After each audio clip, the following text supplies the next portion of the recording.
کوفہ سے مکہ کی طرف بھیجے جا رہے تھے حضرت امام حسین کو صرف بلانے کے لیے اور اس چیز کو بتانے کے لیے کہ ہم آپ کے ساتھ ہیں اور ہم آپ کو اپنا نیا خلیفہ دیکھنا چاہتے ہیں۔ لیکن اس سے پہلے حضرت سلیمان رضی اللہ تعالیٰ کون ہے، ان کے بارے میں جاننا ضروری ہے۔ ایمان لانے سے پہلے حضرت سلیمان رضی اللہ تعالیٰ کا نام یاسر تھا۔ انہوں نے مدینہ کے اندر رسول اللہ صلی اللہ علیہ وسلم کے ہاتھ پر ایمان کو قبول کرا۔ پھر جب رسول اللہ صلی اللہ علیہ وسلم نے ان کا نام پوچھا کہ تمہارا نام کیا ہے، تو انہوں نے بتایا میرا نام یاسر ہے۔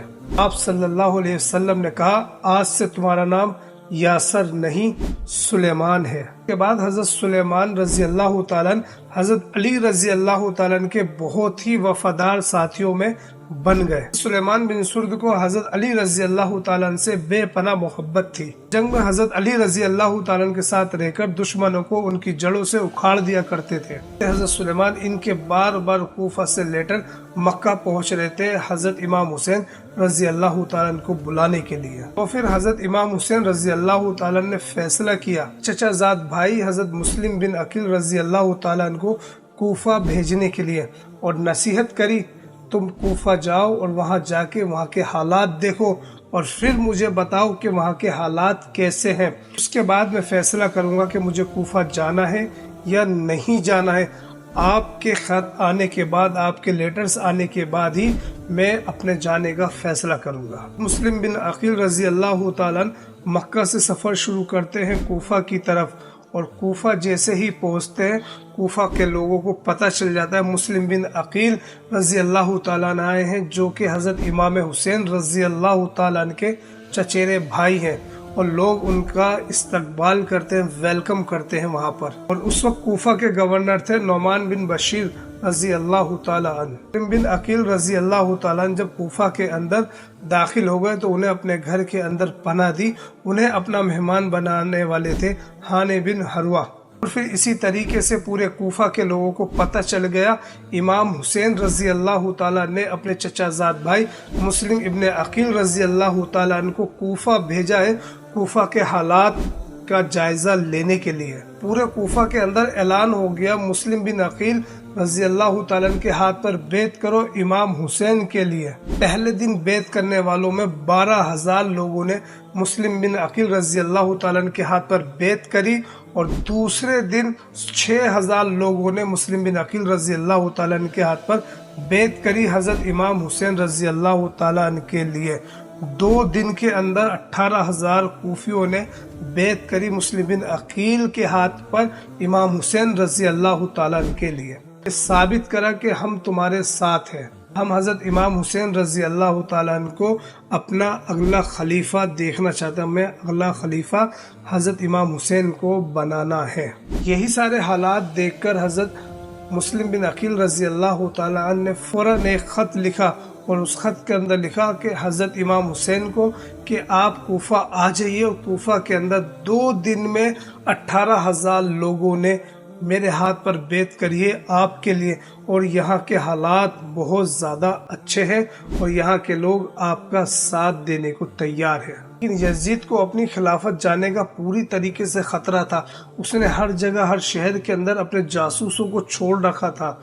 وہی جاسوس کوفہ کے اندر جاسوسی کر رہے تھے کہ کہیں یزید کے خلاف کوئی پلاننگ تو نہیں ہو رہی، کہیں ایسا تو نہیں کہ یزید کو خلافت سے ہٹانے کے لیے یہ لوگ کسی اور کا ساتھ دے رہے ہوں۔ یزید کے جاسوس ہمیشہ کوفہ کے اندر چاروں طرف رہتے تھے جاسوسی کرنے کے لیے، لیکن جاسوسوں کو پتہ چل گیا کہ مسلم بن عقیل کوفہ کے اندر آ چکے ہیں، اور لوگوں نے ان کے ہاتھ پر بیعت کری امام حسین رضی اللہ تعالیٰ عنہ کے لیے۔ جاسوس فوراً کوفہ کے گورنر نعمان بن بشیر رضی اللہ تعالیٰ عنہ کے پاس جاتے ہیں اور کہتے ہیں کہ آپ کے ہوتے ہوئے کوفہ کے حالات کیسے ہو رہے ہیں، آپ اسے روکتے کیوں نہیں؟ آپ کو تو ان سبھی باغیوں کو قتل کر دینا چاہیے تھا، ان کے سروں کو ان کے بدنوں سے الگ کر دینا چاہیے تھا۔ نعمان بن بشیر رضی اللہ تعالیٰ نے کہا کوفہ کے حالات بالکل ٹھیک ہے، مجھے تو ان میں کوئی خرابی نظر نہیں آ رہی، یہاں کچھ غلط نہیں ہو رہا۔ جاسوسوں نے کہا یزید کی زمین پر یزید کے خلاف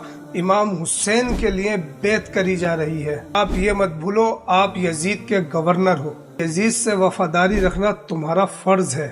حضرت نعمان بن بشیر رضی اللہ تعالیٰ نے صاف کہہ دیا میں آل رسول کے خلاف نہیں جا سکتا ہوں، چاہے گورنری رہے یا نہ رہے۔ پھر جاسوسوں نے پوری ڈیٹیل کے ساتھ کوفہ میں کیا کیا ہو رہا ہے سب کچھ لکھ کر یزید کے پاس ایک لیٹر بھیجا دمشق کے اندر۔ یزید کو یہ لیٹر ملا تو وہ پریشان ہو گیا، اس نے لیٹر کے اندر لکھی ہوئی ساری باتوں کو اپنے خاص آدمی کو بتایا جس کا نام سرجو ہے۔ پوچھا اب کیا کرنا چاہیے؟ سرجو نے مشورہ دیا نعمان بن بشیر رضی اللہ تعالیٰ عنہ کو فوراً کوفہ کی گورنری سے ہٹا دو اور عبید اللہ بن زیاد کو کوفہ کا گورنر بنا دو۔ یزید نے ایک لیٹر فوراً بصرہ بھیجا اور اس کے اندر لکھ دیا عبید اللہ بن زیاد آج سے بصرہ کے گورنر کے ساتھ ساتھ کوفہ کا بھی گورنر ہے۔ لکھا فوراً کوفہ جا کر نعمان بن بشیر کو گورنری سے ہٹا دو اور تم اس کی جگہ لو اور سارے حالاتوں سے نپٹو، اور اگر حالات قابو میں نہ آئے تو مسلم بن عقیل کو قتل کر دینا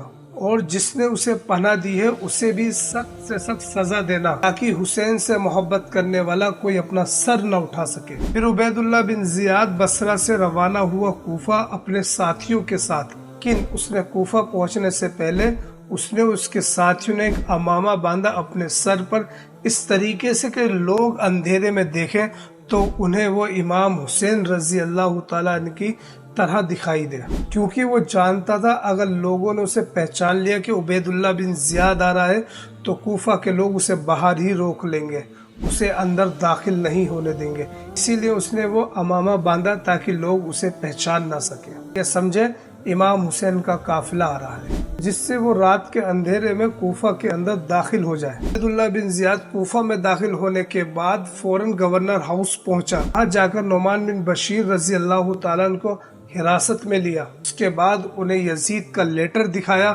کہ دیکھو یزید نے مجھے یہاں کا بھی گورنر بنا دیا ہے۔ اس کے بعد نعمان بن بشیر رضی اللہ تعالیٰ عنہ کو اریسٹ کر کے انہوں نے جیل میں ڈال دیا۔ اسی وقت عبید اللہ بن زیاد نے کوفہ کے لوگوں کو جمع کیا اور کہا میں عبید اللہ بن زیاد اب سے کوفہ کا بھی گورنر ہوں، میں ظالم باپ کا بیٹا عبید اللہ ہوں، میں بھی بہت ظالم ہوں، اگر تم لوگ میری بات کے خلاف گئے تو ہر انسان کا سر اس کے بدن سے الگ کر دیا جائے گا۔ اور پھر اس نے اعلان کرا مسلم بن عقیل جس گھر میں بھی ہیں اس گھر کا ذمہ دار انہیں لے کر میرے پاس آئے۔ لیکن عبید اللہ بن زیاد کے جاسوسوں نے وہ گھر ڈھونڈ ہی لیا جس کے اندر مسلم بن عقیل رضی اللہ تعالیٰ عنہ تھے۔ جاسوس مسلم بن عقیل رضی اللہ تعالیٰ عنہ کو گرفتار کر کے عبید اللہ بن زیاد کے پاس لے آتے ہیں۔ عبید اللہ بن زیاد کی ظالم فوجوں نے پورے کوفہ کو اندر اور باہر دونوں طرف سے گھیر لیا تھا تاکہ باہر سے کوئی اندر نہ آئے اور اندر سے کوئی کوفی باہر نہ جائے، اور عبید اللہ بن زیاد نے حکم دیا مسلم بن عقیل کا سر قلم کر دیا جائے۔ حضرت مسلم بن عقیل کو شہید کرنے کے بعد ان کے سر مبارک کو گورنر ہاؤس کی چھت پہ لے جا کے پھینک دیا لوگوں کے سامنے، اور ہانی بن حروہ کے ساتھ بھی یہی کرا گیا، کہ لاش کے ساتھ بھی یہی بے حرمتی کری گئی، پورے کوفہ کو دکھایا گیا۔ اور عبید اللہ بن زیاد نے کہا جو بھی حسین کا حامی ہوگا، جو بھی حسین کا ساتھ دے گا، اس کے ساتھ میں یہی کروں گا۔ ان ساری باتوں کا ابھی تک حضرت امام حسین رضی اللہ تعالیٰ عنہ کو نہیں معلوم ہے کہ کوفہ کے اندر حالات خراب ہو چکے ہیں، کیونکہ حضرت امام حسین رضی اللہ تعالیٰ عنہ کے پاس تو جو خبر پہنچی ہے حضرت مسلم بن عقیل رضی اللہ تعالیٰ عنہ کی یہ پہنچی کہ کوفہ کے حالات اچھے ہیں، لیکن چند ہی دنوں کے اندر کوفہ کے حالات بدل گئے۔